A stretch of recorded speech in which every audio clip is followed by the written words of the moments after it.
Welcome, everyone, to the NoDQ.com live recap of Monday Night Raw for February 2nd, 2026, as we are now on the road to WrestleMania 42 in Las Vegas, coming off of the Royal Rumble in Riyadh, Saudi Arabia.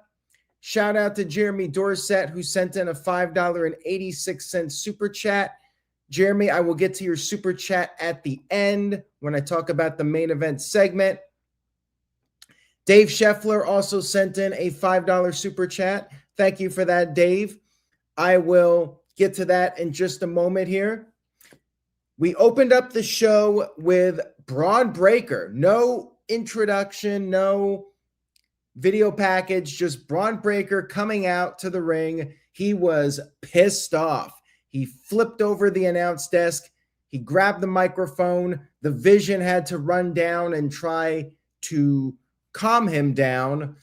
But Breaker demanded the general manager, Adam Pearce, come down. Breaker said since Pearce ruined the Royal Rumble, Breaker was going to ruin Pearce's show. Pearce was given to the count of 3. And he finally came out there. He said that Breaker drew the number 2 in the Rumble. It was fair and square. Pearce said that whoever the masked man was that attacked Breaker, he doesn't know who it was. And he brought up how Theory was the masked man last time. He said he was going to let Breaker keep his job despite his piss-poor performance in the Royal Rumble. And that set off Braun Breaker. He ran out of the ring. There were security guards there. And then all of a sudden, LA Knight comes out of nowhere with a steel chair to Austin Theory and Logan Paul, leaves through the crowd, and that concludes our opening segment. I thought it was one of the better opening segments on Monday Night Raw in quite some time. A very nice change of pace from the norm. We always get the promo every week with somebody coming out saying, welcome to Monday Night Raw, and then they get interrupted. This was different. This felt a little bit unpredictable, and that's something I like, and I encourage WWE to do more of these types of segments that feel like things are not quite under control. Really adds to the Braun Breaker character, makes him a ticking time bomb. I liked that. And continuing to build up the tensions between Breaker and Adam Pearce. LA Knight back in the mix. Raising hell. Building up his character. As Matthew pointed out, he's like the vigilante now, going up against the Vision. I'm a fan. Strong start to the show. Now, Dave Scheffler sent in this $5 super chat, and he says, good women's championship match and great final segment. Also beginning with Braun Breaker was very good bit. No tease on the masked man. We'll have to see how long WWE drags this story out with the masked man. I think it's Seth Rollins if Rollins ends up being healthy for WrestleMania. But time will tell on that, and we'll see how long it takes WWE to do that reveal. No further tease on this show, though, which is fine. We still have over 2 months until WrestleMania. There's plenty of time to build that up. David Estevez sent in a $2 super chat. Thank you for that. Says, R.I.P. Dragon Lee, which Dragon Lee is very much alive in real life, but on the TV show as a character, well, we'll get to that in just a few minutes, so stay tuned. Thank you again for that. And Jeremy, I will get to your super chat in a little bit. Mr. Penguin sent in a $5 super chat. Thank you for that. I appreciate it. Mr. Penguin says, do you think if Seth Rollins isn't clear for WrestleMania, the backup plan is Braun Breaker versus Adam Pearce at WrestleMania? I would be a fan of that. If Seth Rollins is not able to do the match and Adam Pearce can wrestle, why not? I would be 100% into that because Adam Pearce is a great performer. He was a really good wrestler during his heyday, and I think it would be an entertaining match for WrestleMania. And you know what? It's a one-off for Pearce, so he could always just lose the match. No big deal. And it does wonders for Braun Breaker. He gets to beat the hell out of the authority figure, and then Rollins comes back and maybe forms an unlikely alliance with Adam Pearce. I'd be down for that 100%. And who knows? Maybe we will get that match. We'll have to wait and see. All right, now we move on to the Royal Rumble video package, which is a must. They always show the video package after the show. We had Javon Evans versus El Grande Americano in a singles match. Javon was taped up, but still managed to do his bouncy offense. They fought on the outside for a bit. Javon came over the top rope, but then the Americanos got involved, as you would expect. And then after the commercial break, Evans made a comeback. He did this coast-to-coast swanton bomb, but then the Americanos interfered again, and Grande got the metal plate. But then all of a sudden, the OG Americano appeared, and Evans took advantage of this. He hit the OG cutter and got the 1-2-3 victory. Fun match for what it was. Evans picks up a win. They're continuing the build with the El Grande Americanos. I wonder if they're going to do a mask versus mask match at some point. One would think that they would do that and have one of them unmasked, probably Kaiser or whoever's under the mask. I'm just guessing. Don't know that for a fact by any means. Shout out to Jeremy Dorset, who sent in a $2 super chat. Says, where does Jacob Fatu go from here? Triple threat? They could do that. I personally would prefer a singles match. I think WWE should do Cody Rhodes versus Drew McIntyre Hell in a Cell. They already did 3 stages of Hell. And if you're going to have them wrestle one more time, Hell in a Cell would be appropriate. But another idea would be to add Jacob Fatu into the match, which I could see them doing. Wouldn't shock me if it ends up being a triple threat at WrestleMania as the night one main event, or maybe even the opener of night one. Maybe they'll give the women one of the main event spots. You damn well know what the night 2 main event is, and we'll get to that in just a little bit. We had a video package, which I thought was cool, of the up-and-comers, the newcomers in WWE, guys like Powerhouse Hobbs / Royce Keys, Jordan Grace, Oba Femi, and so on. A video package showing them doing well in the Royal Rumble. I liked that. I thought that was a good decision. Gunther came to the ring, and to get that heel heat, he came out, made his entrance at the start with the music of AJ Styles. He was getting a ton of heat. He was bragging about his win when all of a sudden Dragon Lee showed up. He attacked Gunther. He sent Gunther into the ring post over the barricade, but then Gunther hit him with the ring bell as Dragon Lee was charging at him. He put him in the sleeper, and going back to that earlier super chat, essentially Gunther left Dragon Lee for dead. Had him hanging over the top rope with the sleeper, and it looked brutal. Gunther just absolutely destroyed Dragon Lee. We had officials out there.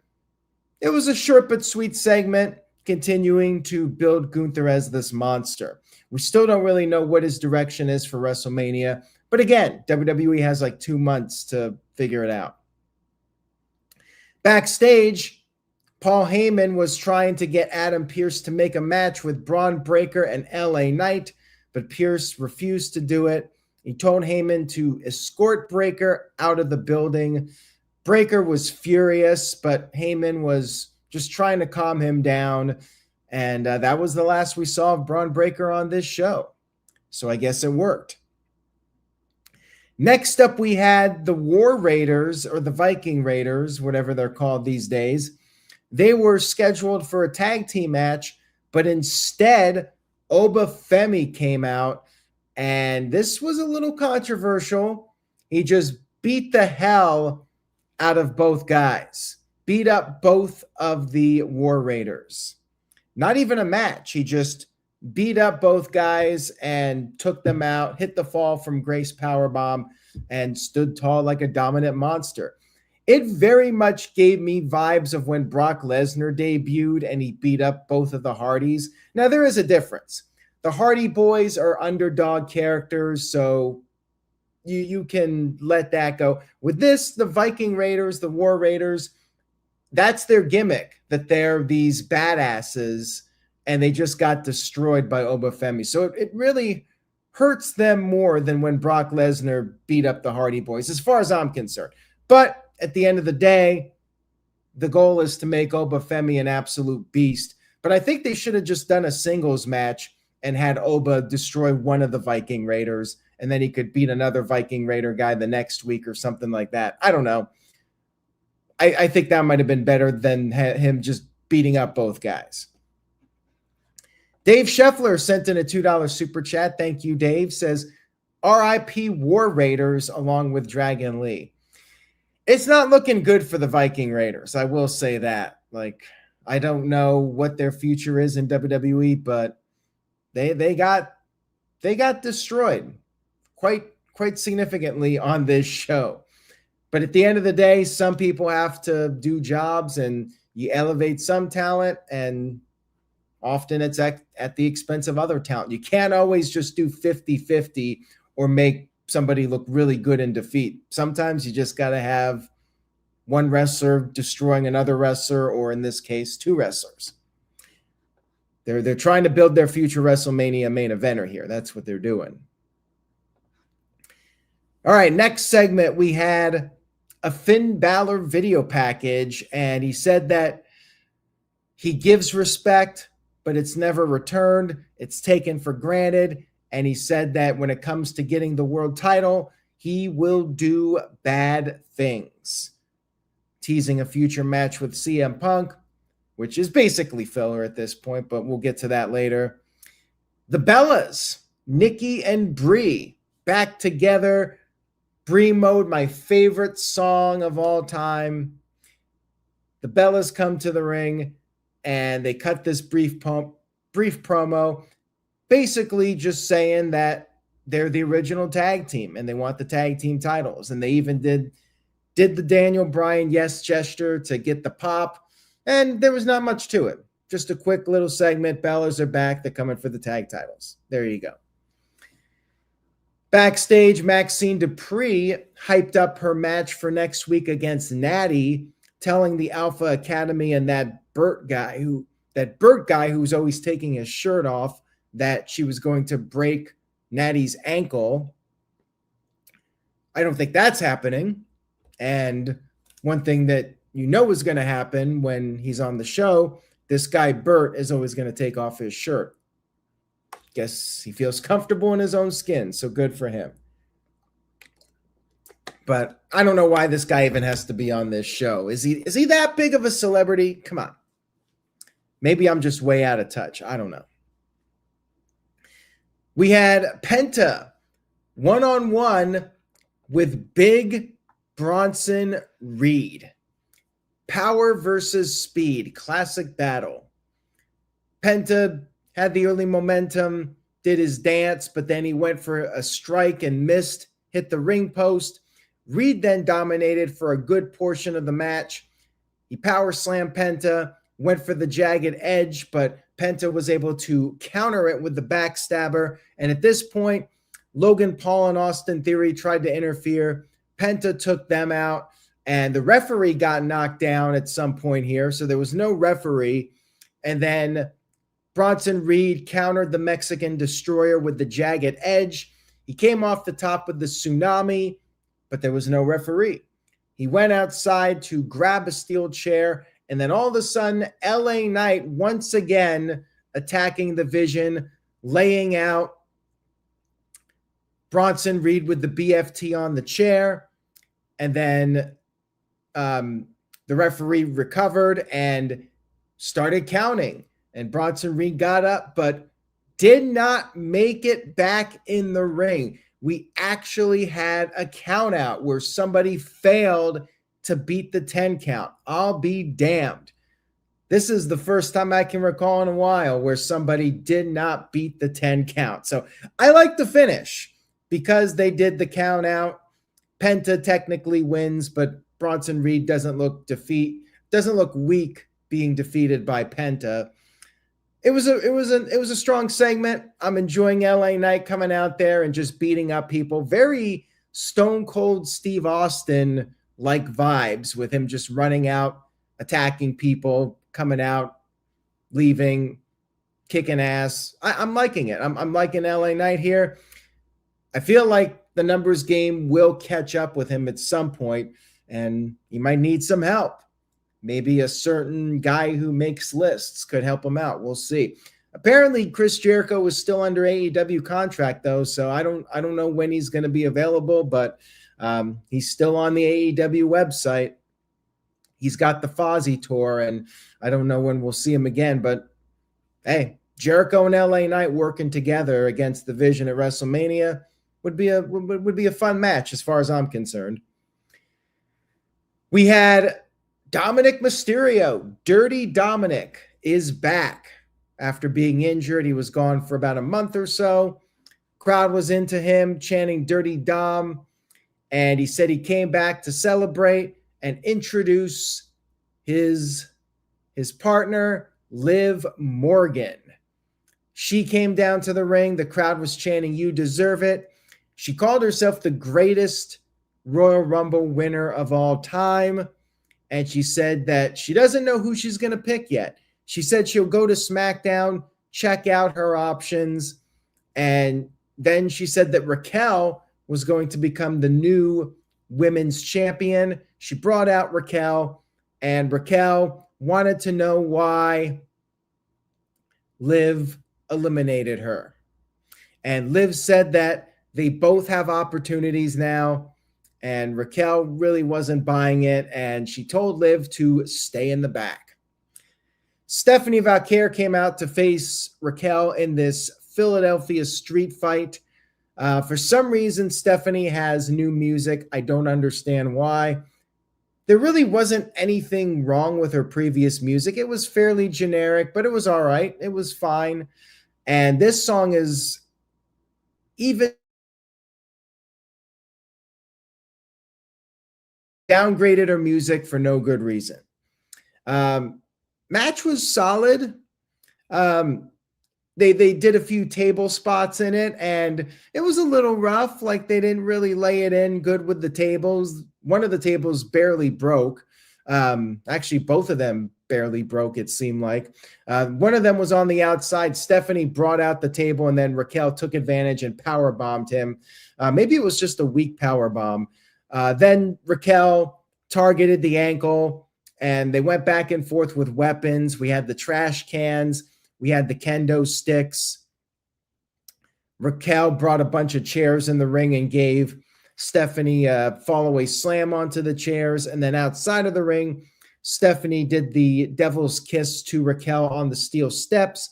We had a second commercial break, and we had Raquel regaining the upper hand. She pulled out another table, and then Liv Morgan showed up. Even though Raquel asked her to stay in the back, Liv handed the women's championship to Raquel to use as a weapon, but then Stephanie sent Raquel into Liv and placed Raquel on the table. Roxanne Perez tried to interfere, but she got headbutted off the apron through a table on the outside, which also kind of looked like a weak bump. And then Raquel caught Stephanie on the top rope, went for the power bomb, but Stephanie managed to counter it into a Hurricane Rana. And again, the table kind of broke. Wasn't a great looking bump. And then Stephanie came off the top with the corkscrew splash and got the 1-2-3 victory to retain. Looks like we're getting Stephanie versus Liv Morgan. I don't think Liv is going after Jade, but They're teasing the idea that Liv might go in that direction, but I just don't see WWE booking heel versus heel. So my feeling is it's Stephanie versus Liv at WrestleMania. The question is, where will Raquel fit in with all this? They're definitely building up something here. There's some tensions with these two that is growing. Hopefully it explodes sooner than later because, like I've said in other streams, I'm ready for Judgment Day to be done. And we have 2 months until WrestleMania. Again, plenty of time to build things up. But my guess is it will be Liv versus Stephanie. And after the match, Liv hit Stephanie with the Oblivion and then held up the world title. So they teased that match with that post-match attack. We had another Finn Balor video package, this time footage of him in NXT, talking about how NXT helped him for the main roster. And then we had Roman Reigns coming down to the ring. We were just barely past 10 o'clock, and I was thinking, well, this is either going to go really short or we're going to have a long promo segment here. OTC chants, and he talked about his highs and lows in Philadelphia. He asked Philadelphia which title he should go for, and the crowd was very clear. They wanted Roman Reigns versus CM Punk. Punk came down to the ring, and here we go. We're off to the races now with the WrestleMania build.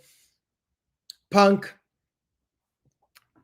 said that Reigns could... Well, first of all, Punk talked about Finn Balor, and that irritated Roman Reigns, and Punk made it clear that Reigns was a visitor on his show.